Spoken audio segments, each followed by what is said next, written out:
Looks like everyone's here. Or, well, Morgan's here and Ashu's here. I don't know if Susan's here. All right, so how is everyone doing? All right, so let's look at what we have for today. We have a couple of things I wanted to talk about. The first thing is, of course, we've been getting pull requests in DevoGraph.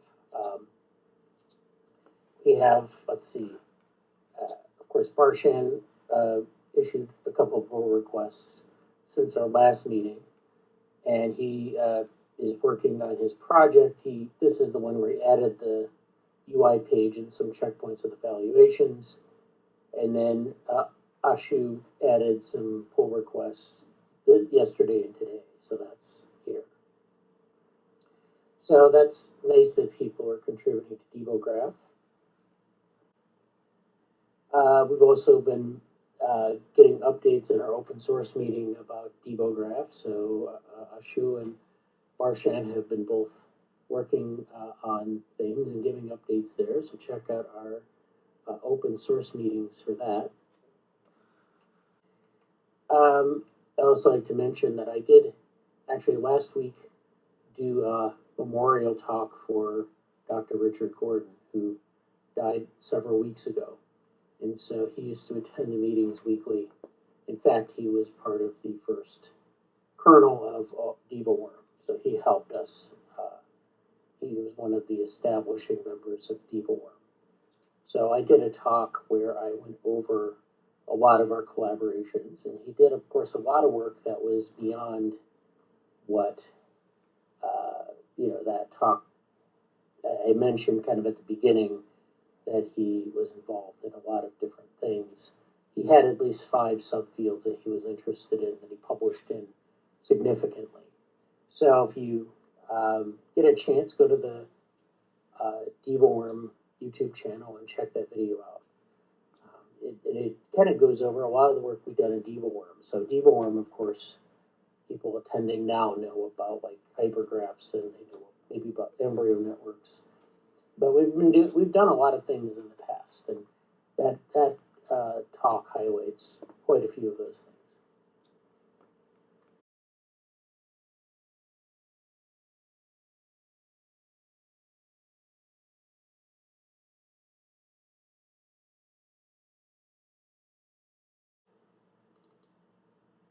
So first of all, I wanted to mention this paper. This was from Nature Methods. This was a paper that came out recently. It's called Ultrack, Pushing the Limits of Cell Tracking Across Biological Scales.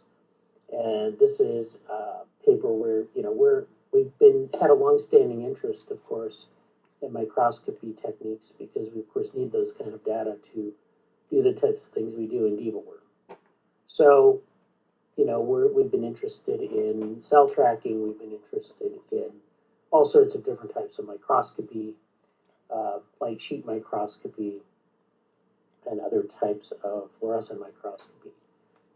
This is a paper on cell tracking and how they're integrating the data from the cell tracking data. So they collect cell tracking data on these large data sets, and then they have to figure out how to use the data and put them into a context where we can understand biological questions. So this is called Ultrack, Pushing the Limits of Cell Tracking Across Biological Scales. And the abstract reads, tracking live cells across 2-dimensional, 3-dimensional, and multi-channel time-lapse recordings is crucial for understanding tissue-scale biological processes. Despite advancements in imaging technology, accurately tracking cells remains challenging, particularly in complex and crowded tissues where cell segmentation is often ambiguous. So this is talking about if we take a focal plane image of some tissue, I know that some of us have been working with C. elegans microscopy and trying to look at cells and thinking about how those cells are tracked. So, briefly, we basically can find centroids of those cells, and we can track their movement across different frames over time. And so that's easy enough when you can define the edges of the cell, when you can define the centroid, when it's often not obscured by other things. What tends to happen, though, in microscopy images is that you have things that sort of cross your focal plane. In other words, you have things that are, membranes that are unclear, and the sort of the boundaries between cells, can't really be resolved. But we also have, of course, noise, and this is something we talked about a couple weeks ago when we talked about different types of noise in X-ray microscopy, which is where you have tissues that obscure other things underneath it. So a lot of times, if people are looking for tumors in biomedical images, the tumors are embedded in a lot of different types of tissues of a lot of different densities, and it makes it hard to actually detect the thing you want to detect. And the same is true, of course, for microscopy images, where you have to go down and you have to find specific features within that image. But it's hard to find because there are other things on top of it. And one of the reasons C. elegans is such a popular model organism is because that noise is minimized. Nevertheless, you still have noise in images. And so this is the, kind of the ambiguity they're trying to solve here. So we present Ultrack, a versatile and scalable cell tracking method that tackles this challenge by considering candidate segmentations derived from multiple algorithms and parameter sets. Ultrack leverages temporal consistency to select optimal segments, ensuring robust performance in their segmentation uncertainty. So this is where, you just have this method that looks for features over time instead of just in one image or at one time point. And so you can look at that temporal information, find the right candidate segment, and then actually get the thing that you want to get. We validate our method on diverse data sets, including terabyte scale developmental time-lapse recordings of zebrafish, fruit fly, and nematode embryos. So they're looking at all three of these systems. Zebrafish being, a system that's much bigger than nematodes, as well as fruit fly. Zebrafish having a complex developmental interval, and being able to detect different types of cells, not just having this lineage tree that's deterministic and having very easy to see cells under a microscope. So they looked at these three different model organisms, as well as multicolor and label-free cellular imaging. We demonstrate that Ultrack achieves superior or comparable performance in the cell tracking challenge, which we've talked about before, but it's basically a set of data sets that people have used different algorithms to analyze, and there's this competition. It's kind of like Kaggle competition, but it's for cell tracking. And we've kind of gone to their data sets a number of times in the group to see how they did good segmentation and to see what their data sets look like.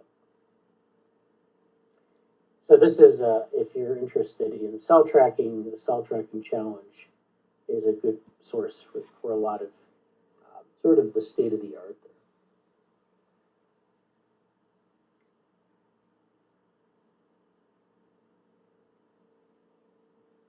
So this is particularly true when tracking densely packed 3D embryonic cells over extended periods.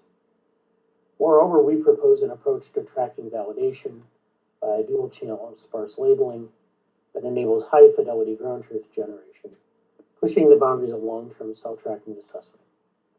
Our method is freely available as a Python package in Fiji and Nepari, and can be deployed in a high-performance computing environment, which is all the things you want to hear. So this is a little bit about the paper. They talk about their problems that they're trying to solve. This is figure 1. So this is really the beat of the paper. This is where we have this pipeline, which is up here. We have our input data sets. We have 2-dimensional, 3-dimensional, and then this multi-channel, which is where in fluorescence microscopy, we usually have different types of color shifted channels. So we have red channels, blue channels, and green channels. And the idea is that you have like a reporter that you put into a cell, and it has a certain colored fluorescent protein. And the idea is you can take that tissue or that cell sample, and sometimes you can take a C. elegans culture or something like that, and you can put it under this source of light, and all of the sources of that color will show up and nothing else. So you can actually track, say, nuclei of cells, or you can track these fluorescent elements in the cytoplasm of cells. And where that signal stops usually denotes where the membrane is. So you can do a lot of things in multi-channel imaging, and this is of course linked to next-gen sequencing. You have these different segmentation algorithms that are used for these different cases. So they're different state-of-the-art algorithms for different types of data. And so they then basically generate a bunch of candidate segmentations for each type of data. So again, they don't just establish sort of a single map. They'll generate a bunch of segmentations for, say, like a single frame in time. And then they'll go over time and link these hypotheses together. So a hypothesis is just one image at one point in time, or it could be a stack of images at a point in time. And of course, as you do cell tracking, you have to go over time. You have to trace the movement of the cell or the movement of your centroid or nucleus. And so that's what they do here. They build a map of the most plausible hypothesis for where those positions are. And then they end up creating a tracking result that selects for those segments and links. And so then they build a map that's a tracking map that you can then visualize in a number of things. So they have this stack here on the right, these pandas, Network X, TrackMate, Napari, and then Mastodon. I don't know why they use Mastodon, probably as some sort of protocol. Then you have, so this is an image of segmentation, finding the foreground, finding the contours, finding the multi-level contours, and then finding equivalence between multi-level contours and nested sets, which are the things that are inside of their things in terms of these segmentations. So what we want to do is we want to segment things. Sometimes we want to, we don't really know where a cell is, but we can find a cluster of things that maybe has our signal in it. But that doesn't mean that that's the cell. It just means that that's a thing that we can see, or the thing the algorithm can see as being distinct from the background. And then, like this foreground image has two cells in it, but they're kind of joined together. Maybe they're in the process of dividing. But of course, we want, in tracking, we want to be able to distinguish between what the two cells will become, right? So they're pulling apart, and this is kind of their origin. So we want to be able to draw a line here and distinguish between these two cells. And then we want to be able to trace that out and say that these cells are within a mother cell that was here. So that's how we're getting this, what we're doing here. We're actually inferring a lot of things from our candidate segmentations. And then this, of course, is D, where we have the formulation. This is ILP, which is this ILP problem. It's an inverse problem where we're solving for the maximal value of our candidates. So that's what we're doing here. This is an image of cell tracking. So cell tracking, of course, generates these tracks through an embryo. So these squiggly lines are the path of the cell over time. So you're tracking it over time. You're going in, they don't have arrows on these, but basically in a certain direction.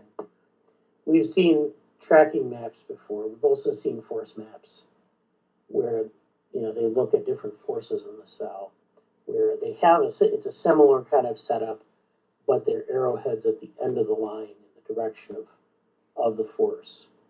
And it'd be interesting to put these kinds of maps together so that we could see not just cell tracking where the cell is going, but the forces involved. In any case, the orientation here is marked by this color coding. So you see there are patterns of orientation in different ways. So, in this part of the embryo, it's in this red orientation. I guess that's to the left. This blue orientation to the top, or to dorsally. The green, which is going either to the right or anteriorly or ventrally, and then we have intermediates or mixed areas. So this is an interesting map here. And the data set size. So there are actually a lot of different data sets that you can use. They use some toy problems over here where they have some parameter tuning examples, phase imaging, multicolored cells, which are just kind of like maybe cell culture, very simple problems to see how the algorithm performs on those things. Then you have these different model systems. So you have worm, Drosophila, beetle, and neuromast. Neuromast being just from a sample of a neural culture or something similar. It's all of these kind of perform at for 1 hour of processing at 100 gigabytes of data. And then this is on a desktop. So they have the desktop, laptop, and HPC. So this is mostly tractable on the desktop environment. So worm and Drosophila can be done on a desktop. Beetle can be done on a desktop. But then they throw zebrafish in there. And they actually show that zebrafish is a very different story. It takes over a day to run on a laptop. I'm not sure where they run this on a laptop, but the rest of these on a desktop. But the point being is that a sort of a personal computer takes over a day to run. And then if you throw this job on an HPC, it's a 14.5-fold improvement in performance. So you're dealing with over a terabyte of data. And for the HPC, it takes a little bit less than a day to run. So that's their point there. Figure 2 is where basically they show that this multiple segmentation hypotheses approach, where you kind of establish different possibilities for the segmentation, alleviates the curse of parameter tuning. They show here where they set up an image, and they do use cell pose. They define the foreground, and then they have these contour maps that they then overlay on some segmentations, and they just basically show these multiple times for different parameter values. So they're using different thresholds for this, and then they generate these hypotheses that they overlap. And then they evaluate the hypotheses to say this is the most plausible thing given our time series. So this is just some process of what they're doing here. They're building these contours, they're building foreground images, then they're cropping the overlay, and then they're using the cell pose overlay, and that's their process. So they actually are able to integrate diverse segmentation algorithms here. And so this is where they have these different methods. So they're using gray cell pose and gray watershed at the beginning of the pipeline. Then they're using multicolor cell pose and multicolor watershed. Then they're combining those two in a multicolor method. And then they're combining it with color features at the end. And so this is a way to reduce false positives and under segmentation. So Ultrack, of course, takes it can take this stack of multicolored images, a red channel, a green channel, a blue channel, and it's turns it into a cell pose representation, an Otsu and watershed representation. Then it takes that information from both types of segmentation, and it combines them into a foreground. It combines them into contours, so it's pulling apart the contours from the foreground just being the area that we think is not background. The contours are sort of the hypothesis about what the edges should look like. And so then once we have our foreground and contours, for our contours we take the average. For foreground we use a logical OR statement. And then we combine those to get these images, and then we put this together over time and build these tracks in Ultrack. So again, these are the tracks in a three-dimensional volume that have an orientation based, the color, they're color-coded as in the last image. Now, a word about these different hypotheses about what the segmentation should look like. That actually helps us generate this lineage tree where we can actually look at the different hypotheses and look at the lineages that they produce, and then map these segmentations and trackings to different cell lineages. Remember, I said that you can look at a cell dividing. You can look at the mother cell and you can look at the daughter cells and how they migrate away from each other. And this is kind of what they're doing here. They're looking at this separation, and they're able to reconstruct based on the trajectory of the separation what the mother cell was, and ultimately reconstruct cell lineages, because cell lineages are just mother cells that divide into daughter cells that divide into future daughter cells, and so forth. And then they show some of their performance metrics here, where they have gray cell pose, gray watershed, multicolor cell pose, multicolored watershed, the multicolor combined, and then combined with color features. So you get this F1 score that as you go through this pipeline, it increases and improves to 0.98. Then tracking accuracy similarly improves as you head through this pipeline. False negative detections are quite high in the early stages of the pipeline, but get reduced down to a fairly low value at the end of the pipeline. And then false positive detections have a similar level of performance. So it removes a lot of the false negatives and false positives from the data. This is sparse fluorescence labeling, which enables high fidelity tracking validation over extended time lapses.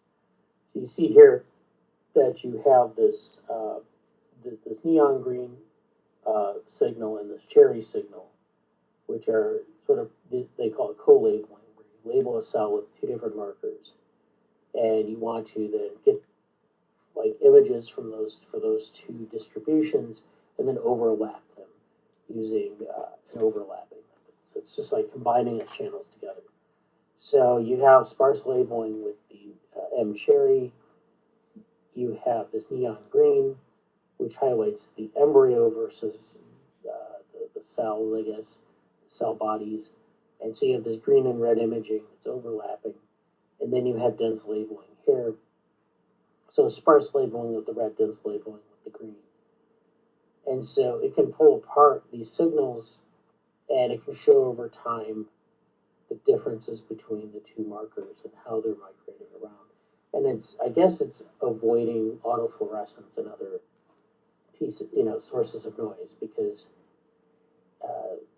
I don't see very much about that right here, but we do have the summary statistics where you're really minimizing false negatives and false positives.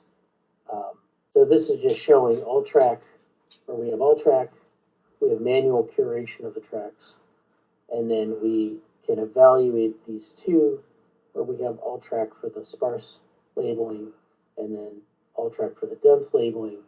And so, if we curate these tracks for both cases, then, and this is where we're doing human validation. So we're actually having people curate these tracks from the data versus just doing Ultrack. And so you're actually able to match that performance.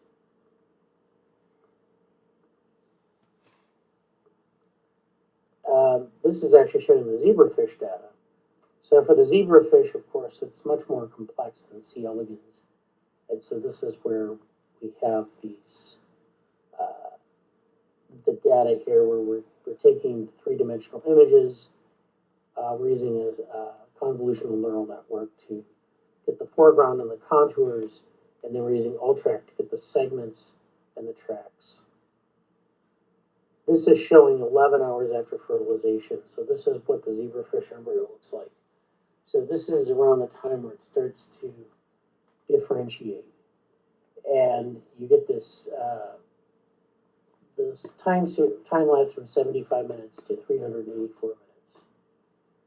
And so this is where you have these different cell lineages where we're cropping this in 2 dimensions. We're getting this, so what we have is we have this area here. We're identifying, I guess, a cell, and then we have a cell division event. So we have this division event, and then we have another division event at 384 minutes. So we're tracking this area here. You can see where you have a cell track in red, and it's tracking this cell and its descendants over time. So 75 minutes, we have one cell. 104.5 minutes, we have a cell division where they're kind of pulling apart. 106 minutes, we have 2 cells. 382.5 minutes, we have one cell that remains sort of stable, and then another cell that's in the process of dividing in that one of the other daughters in that lineage. And then a second round of daughter cells at 384 minutes. We have 3 cells resulting from one cell. And so this just shows the proportion of error-free tracks. So we have this decrease over the number of frames. So, as we add more frames, we get better resolution and a better accuracy. Where for fish 1, it's like outside the bounds of this. I don't know why the mean is, well, I guess it's just these 3, and then the mean over how many they sampled. So we have 3 here, fish 1, fish 2, and fish 3. Well, actually, the mean is the blue, so it's in the middle. So fish 2 is actually a lot better in performance than fish 1. And then fish 3 is right around the mean. I guess if you take 3, it's going to be that's going to be the case.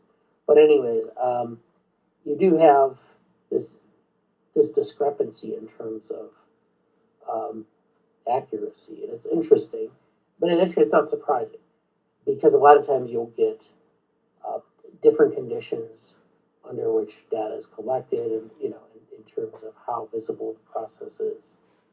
So it's not that surprising. You get variation across samples all the time, and you can average those out, but of course sometimes it's not great to average them out unless you have a lot of embryos. But nevertheless, if you sample a lot of frames, you end up washing those differences out as well. And so this is just kind of showing more of what CellPose is doing. So instead of having the convolutional neural network in the early part of the pipeline, we have the 2-color 3D image, and then we create a segmentation map. We do that in CellPose. So then so what we saw with the convolutional neural network is we had sort of our source images. And with CellPose, we have this 2-color 3D image, which we talked about with the green and the red, and then segmentation. So this is where we segment this 2-color 3D image. And then for Ultrack, we have foreground. We extract the foreground and the contours, and then Ultrack gives us the segments and the tracks. So that's again what we're doing here. So this is our 2-dimensional slice where we have the membranes and the nuclei. So the membranes are in this this purplish color, this red color, and the nuclei are in this blue color. So that's the distinction here. Then we segment out the membrane in the background, and we are left with the nuclei. We then have this color map, and then we have the foreground and contours divided out. We end up getting the segments from that, so they're a little bit more refined versions of the segmentation. And then we get these tracks over time. So the idea is we get these segment maps for each time point, and then we look at how we can find the centroid of these segments easily because we just average the location in each of these. And then we can establish the tracks over time because these will move around, and we establish the tracks here. So much different than just kind of taking images and like tracking the position across images. There's a lot more involved in this. This is just showing its robustness to different phenomena in an embryo setting. This is, of course, movement, where it's showing over time how a cell can move, or what we define as a cell. We define this as a nucleus, or we define it as a membrane. We can watch this center of mass move across the image. So this just shows that. But we also, of course, have division, which we talked about. So this is where we have movement of a single cell. You can see the cell lineage is just, or what they call the Ultrack lineage, is just the single cell that doesn't divide. In this case, we have a division event, which is down here, that we can see in the image where we have the centroid of a single cell, and then it divides into two cells, and then that track looks different than this original track here on the first set of images, where it's showing the sort of the origin point here, and then it's moving in either direction and tracking around. Then we have, of course, cell death, where the cell disappears and it ceases to exist. So we want to be able to identify those properly as well, because if we just continue on and persist with a cell that doesn't exist in the lineage, of course, our data is not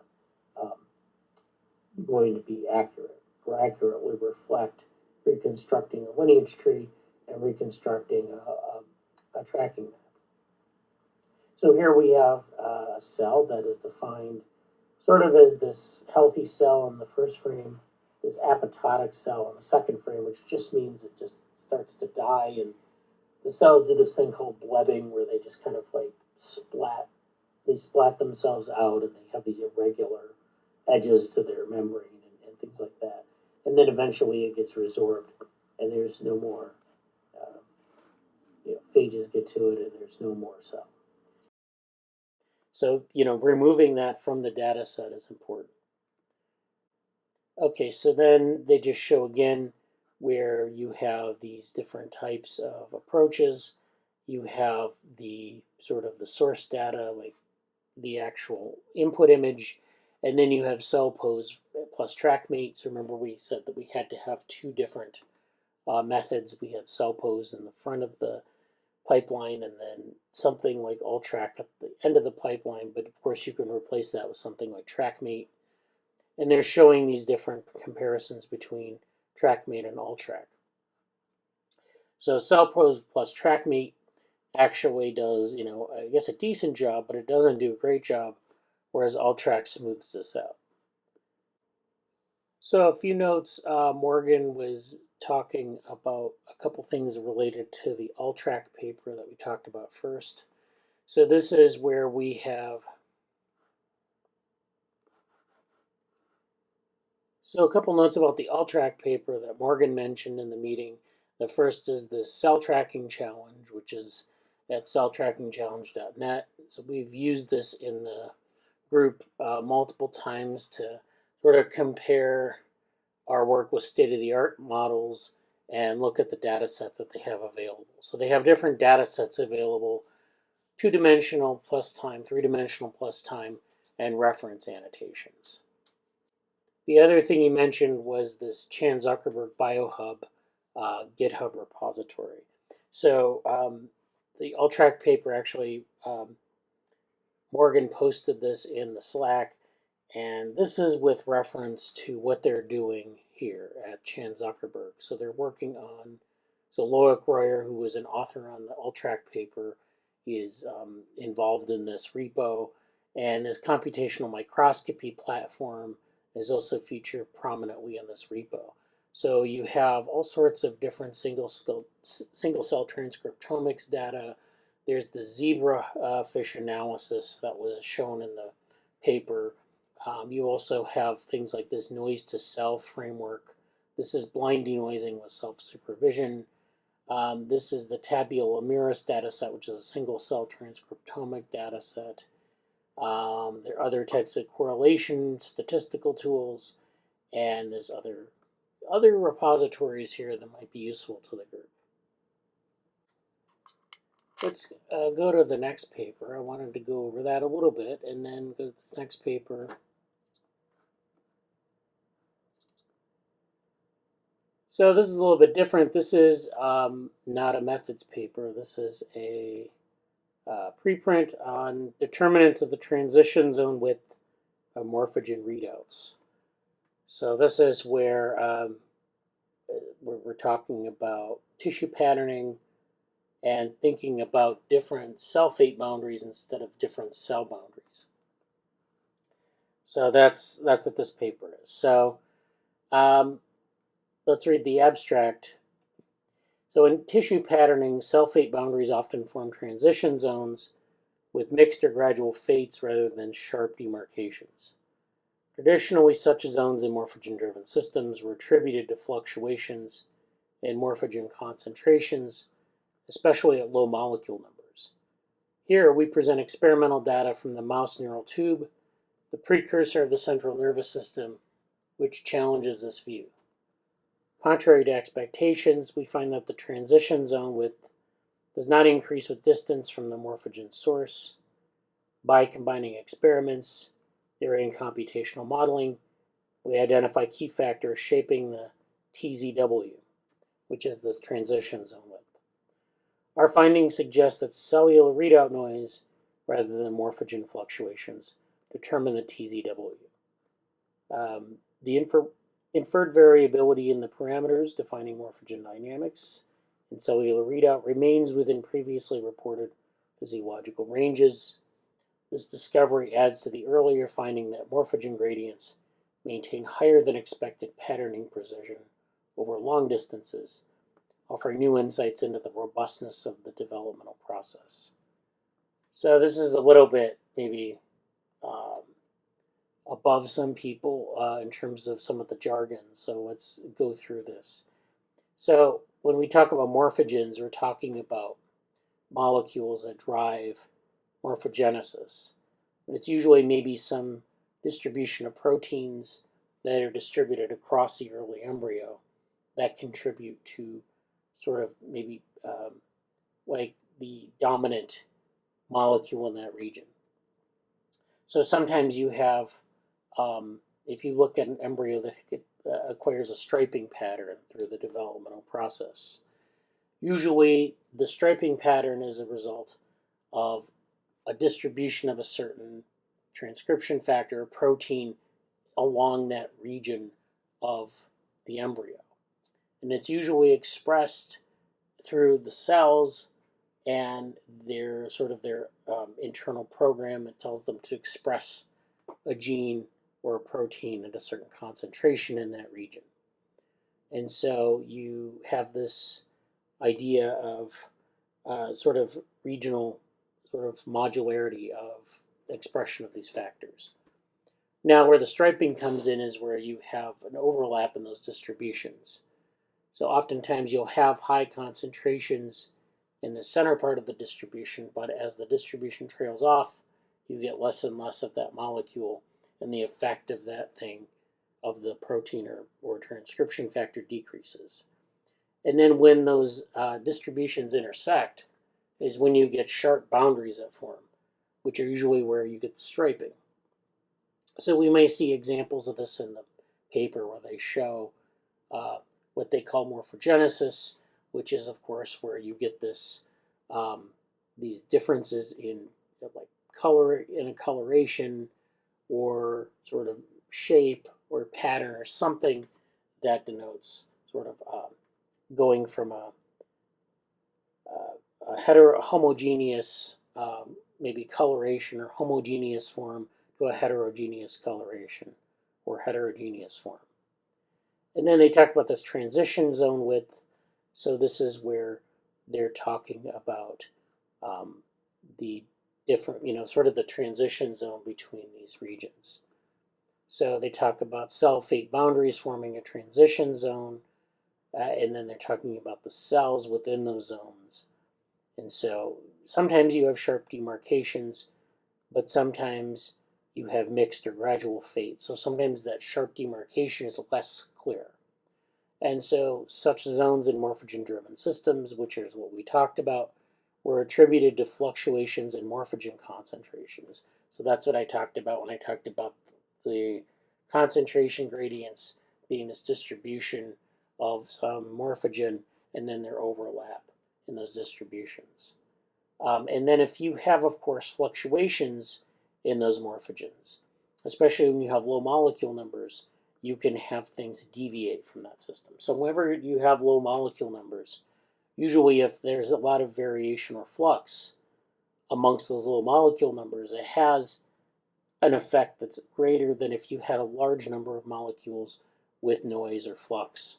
So it's just the law of small numbers where you get this effect that's accentuated precisely because there are very few molecules to begin with. So if you're at the edge of your distribution, usually you have a low number of molecules, and so if there's variation there, or if it's if it's interfering with another molecule, you can get different sorts of effects there.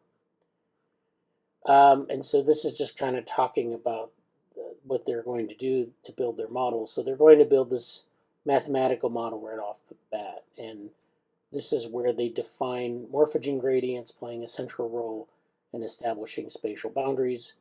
Virtually all simple morphogen gradients that have quantified to date assume an exponential shape. So this morphogen gradient is an exponential distribution where you have a central tendency, and then you have these long tails where they continue on for quite some time. So this is there are different classes of exponential distribution where, of course, we have this amplitude C0 at the morphogen source at x equals 0, and a decay length of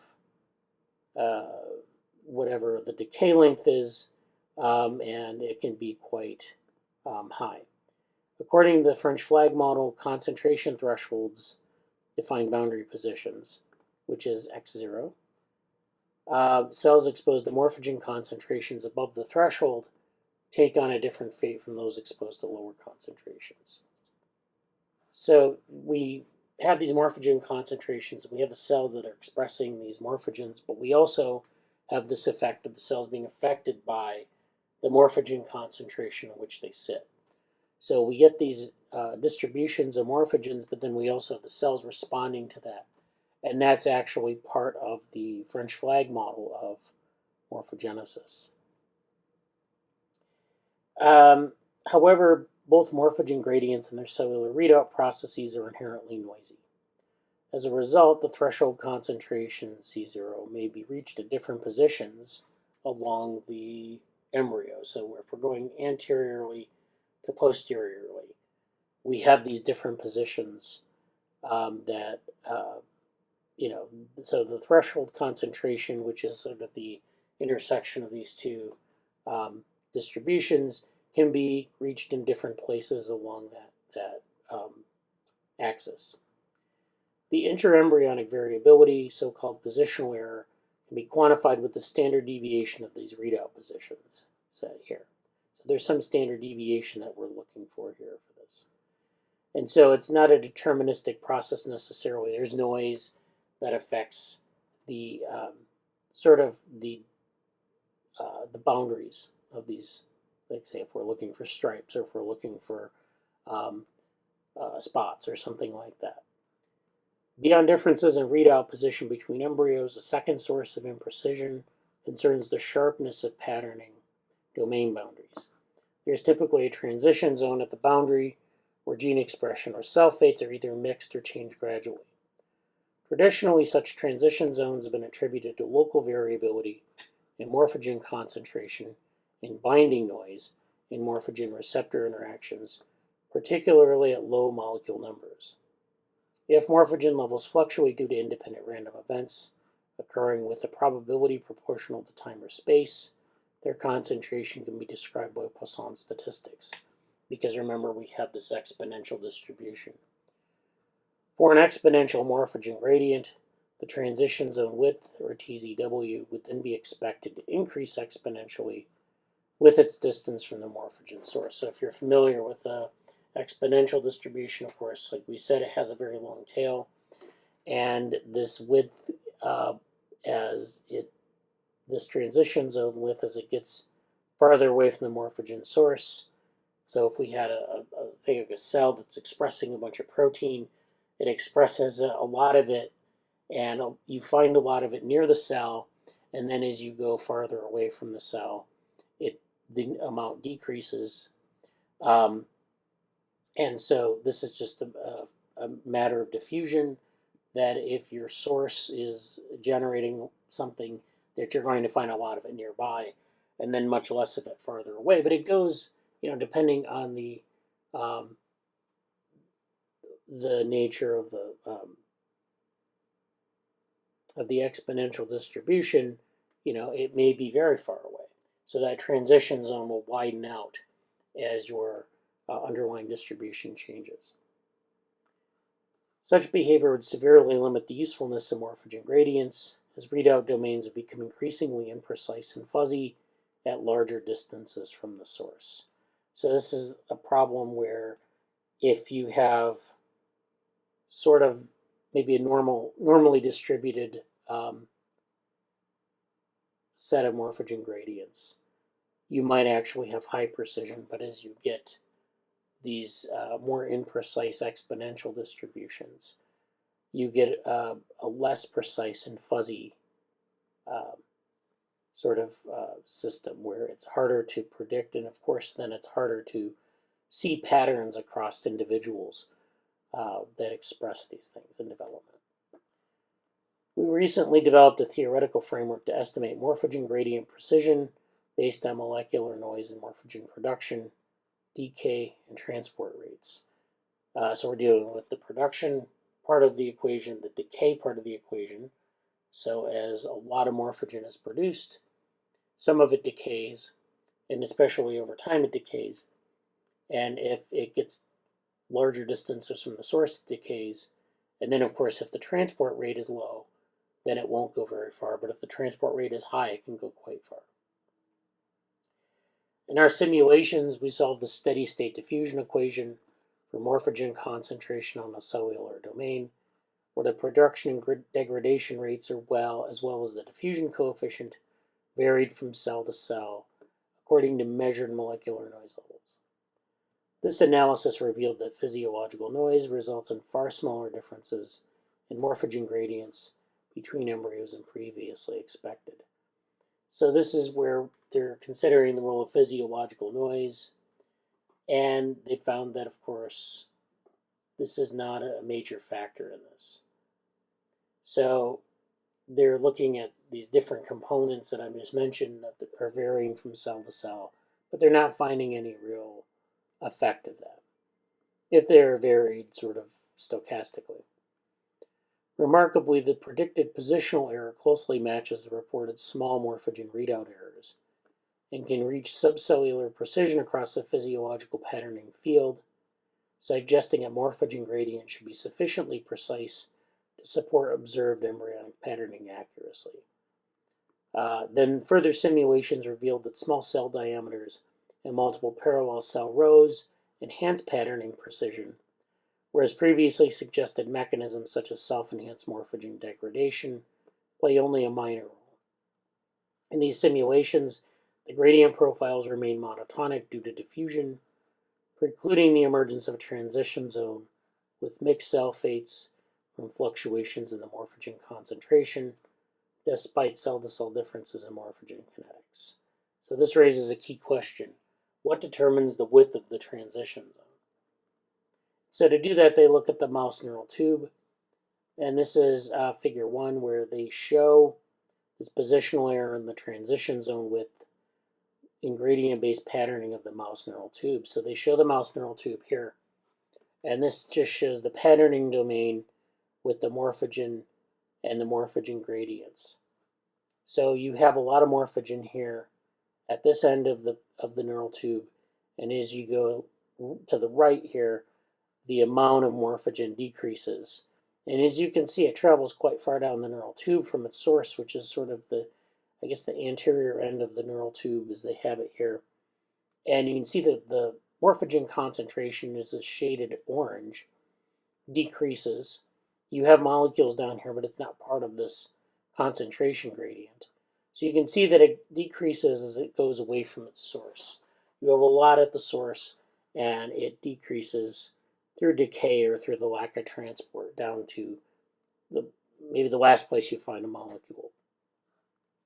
And so this relates to a concentration curve where you get this curve, this orange curve here, which decreases, and then you get the TZW, which increases as this concentration decreases. So the width, this transition zone width increases as this concentration decreases. And depending on the shape of this exponential distribution here, this window can change. And you can have this exponential increase in the transition zone width, over time. So this is, or over distance. So this is the first kind of figure that they have here. And then they show that there's variability between embryos. As we mentioned, you can have noise across embryos. You can have physiological noise. And they're just showing examples of this where you have readout variability across individuals. And that determines the distance from the source and how large this gradient concentration is. And then this is where they reviewed this transition zone from one paper, or from one embryo. This is just looking at a single embryo where they have these two different cases. The first is a salt and pepper pattern. So I guess it's like a white stripe and a black stripe and a white stripe. And then they show this gradient concentration here where they have two morphogens. They have this morphogen blue, which is here, this morphogen in red, which is here. And then they have this intercalated or interdigitated zone where they have blue and red cells that kind of overlap. And this is this transition zone width.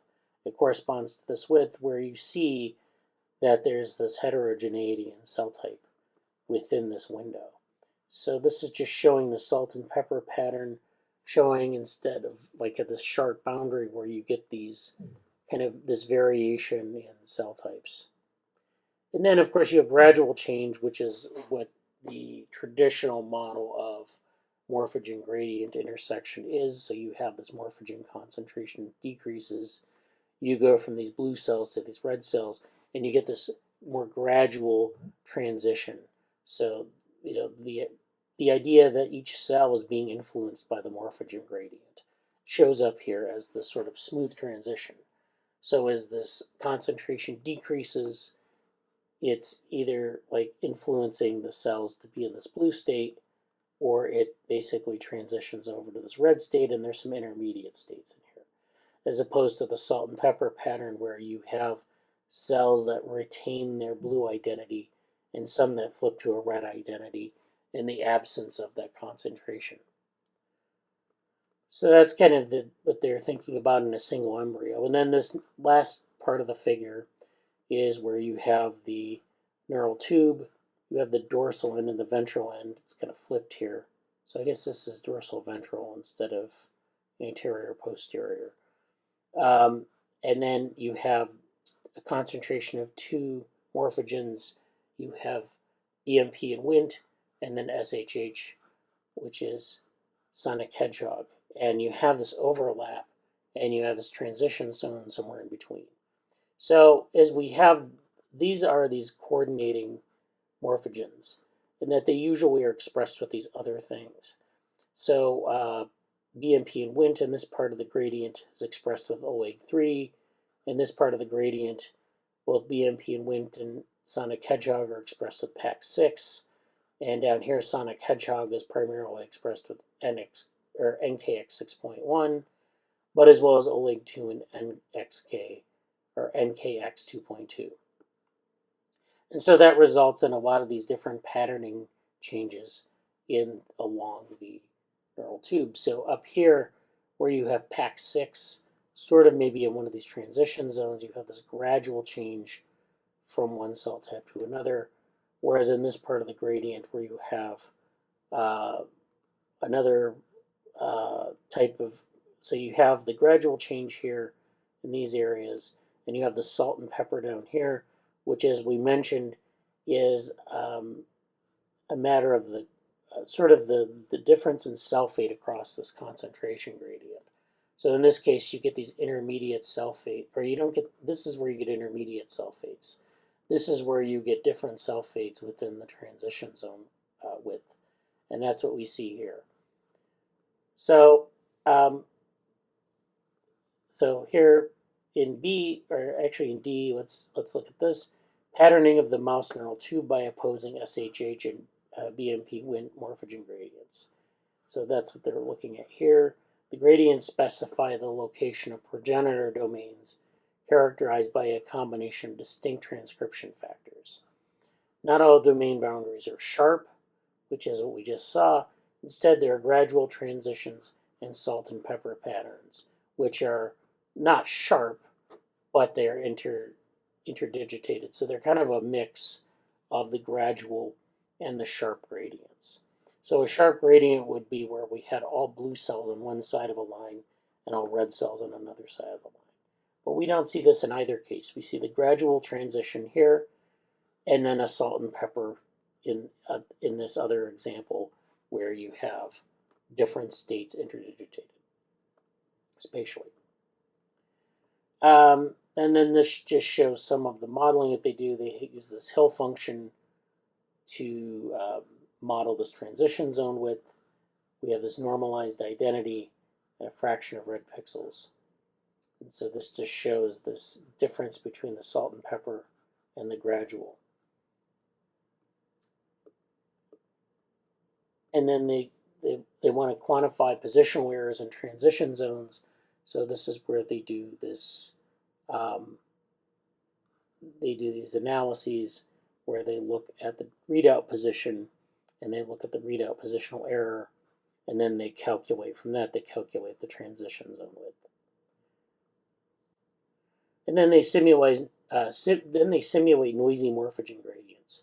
So here we have these different models of this. So in this case, we have an approximation of an apical cell area as a one-dimensional domain. So they use this model where they're looking at the apical side here, and then the patterning domain, and they're looking at the gradient with respect to the readout of the cell state. And so they have this model of the kinetic parameters where you have production, degradation, and diffusion. You then map these properties to cell transition. So this is the transition state model where you have cell I versus cell J.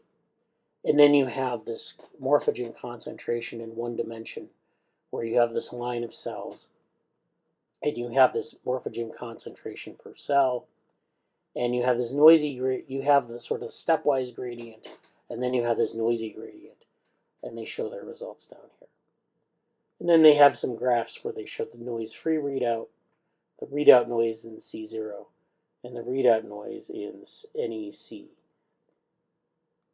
So you see that when you have noise-free readout, you have this sort of sharp boundary in the patterning domain, but when you have readout noise, you get this interdigitation or this graduation. Okay, so I think that's all for today. Why don't we call it a meeting? So thanks for attending, and see you next week. Bye, sir. Bye.